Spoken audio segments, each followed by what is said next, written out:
Halo teman-teman peternak, apa kabar? Hari ini kita bakal kupas tuntas salah satu tantangan paling besar di dunia ternak kambing dan domba. Dan yang lebih penting lagi, kita bakal cari tahu gimana caranya menaklukkan tantangan itu sekali untuk selamanya. Yuk kita langsung mulai aja ya. Coba deh, kita renungin bareng-bareng. Setiap hari, apa sih yang paling banyak menyita pikiran kita?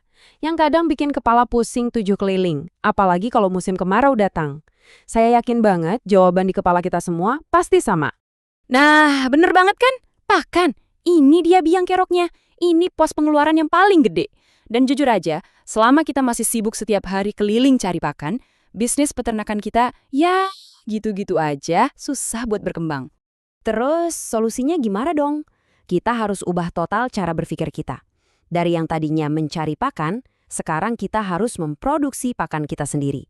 Inilah dia solusinya. Kita bangun aset paling berharga di peternakan kita yang namanya bank pakan. Jadi, apa sih bank pakan itu sebenarnya? Gini, ini tuh bukan cuma soal nanam rumput terus udah. Bukan. Ini adalah sebuah sistem. Sebidang lahan yang sengaja kita siapkan untuk ditanami macam-macam hijauan pakan ternak atau HPT yang kita desain supaya bisa panen terus-terusan. Anggap aja, ini investasi jangka panjang buat kemandirian peternakan kita. Oke, sekarang kita masuk ke bagian teknisnya. Prinsip nomor 1 itu perawatan. Soalnya, cuma nanam aja tuh nggak cukup. Kunci biar bisa panen melimpah ruah terus-menerus, itu ya perawatannya harus rutin, harus konsisten. Ada 2 hal yang hukumnya wajib di sini, nggak bisa ditawar. Pertama, bersihin gulma. Jangan sampai rumput-rumput liar itu jadi maling nutrisi buat tanaman pakan kita.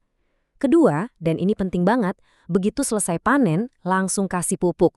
Anggap aja itu bensin buat ngegas pertumbuhan berikutnya. Saya ulangi lagi ya, biar benar-benar nempel di kepala, pemupukan itu wajib. Tanaman-tanaman rumput unggul kayak pacong atau odot itu rakus banget sama nutrisi. Kalau habis panen nggak kita kasih makan lagi, ya pertumbuhan berikutnya nggak akan maksimal. Justru kalau kita rutin mupuk, hasil panennya itu bakal makin banyak, makin melimpah dari waktu ke waktu. Lanjut ke prinsip kedua, keberagaman. Penting banget nih, jangan cuma tanam satu jenis rumput aja. Bank pakan yang ideal itu kayak ekosistem mini, isinya macem-macem tanaman. Kenapa? Karena ini kuncinya buat nutrisi yang lengkap dan juga keamanan buat ternak kita. Nah, coba lihat contohnya. Kita nggak ngomongin rumput doang loh ya.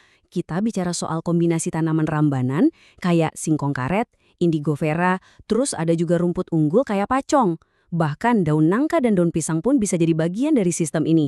Masing-masing tanaman ini punya kandungan gizi yang beda-beda. Ini catat ya, aturan emasnya. Mencampur berbagai jenis pakan itu bukan cuma bikin nutrisinya lengkap, tapi juga lebih aman. Contoh, ngasih daun singkong karet aja terus-terusan itu bisa bahaya.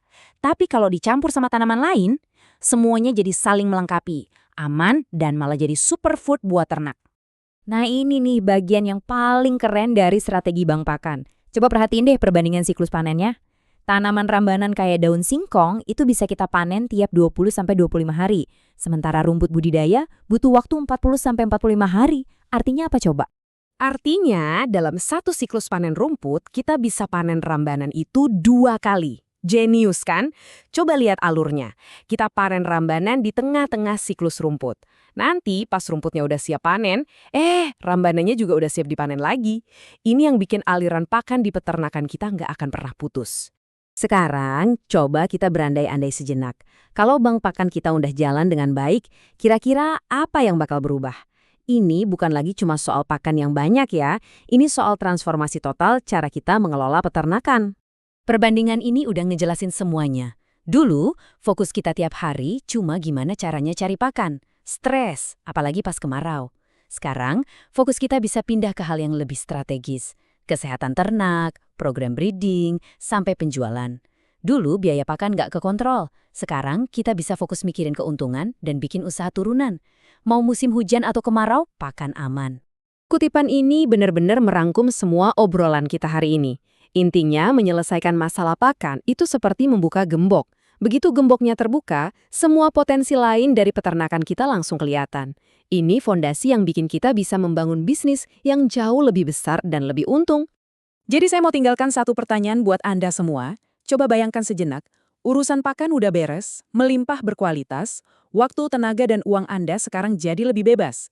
Kira-kira Apa langkah besar selanjutnya yang bakal Anda ambil buat peternakan Anda? Pikirkan baik-baik, karena dengan bank pakan, semua kemungkinan itu jadi sangat nyata. Terima kasih sudah menyimak.